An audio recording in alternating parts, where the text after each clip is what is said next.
dili man sa higayon nga pakitaan kita og milagro aron sa ingon niini ang atong pagtuo mas mapaladman. Maayong adlaw kaning tanan, kini si Father Eli Suico, kasamtangan nga chairman sa Commission on Family and Life sa Archdiocese of Cebu, ug sa may usab kasamtangan nga member sa team of pastors sa Archdiocese Shrine of Our Lady Guadalupe de Cebu. Uban kita karon sa pumalandong sa Ebanghelyo sumala ni San Mateo panahon sa adlawng Lunes, Pitsa 21, pesta karon ni San Lorenzo sa Brindisi o sa kapari o doktor sa atong simbahan. Diin atong pamalandungan nga diha sa atong kinabuhi naagid tay daghan kaayo gipangayo sa Ginoo unya usahay pagani mangayo pagita og mga tamailhan gikan kaniya.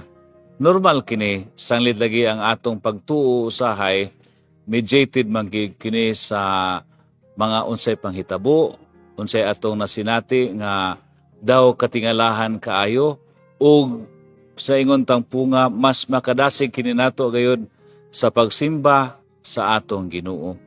Apan dili man sa higayon nga pakitaan kita og milagro aron sa ingon niini ang atong pagtuo mas mapaladman.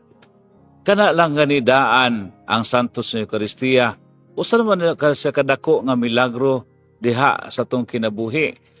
Apan usahay lagi tungod kay di nato makit-an nga naa nabalhin gayud ang mga gitawag natong accidents sa bayhon sa pan ngadto na sa mga accidents sa bayhon sa pagkalawas ni Kristo. Usahay para kanato mura og wala.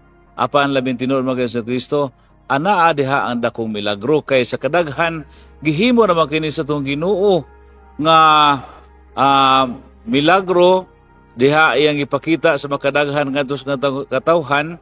Apan lagi sayod siya nga dili kita pwedeng mukaon og unod nga nagkadugo.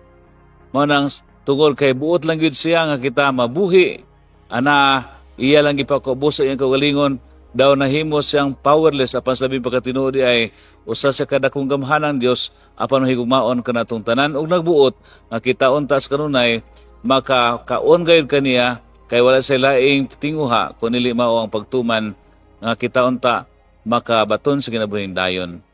Amen.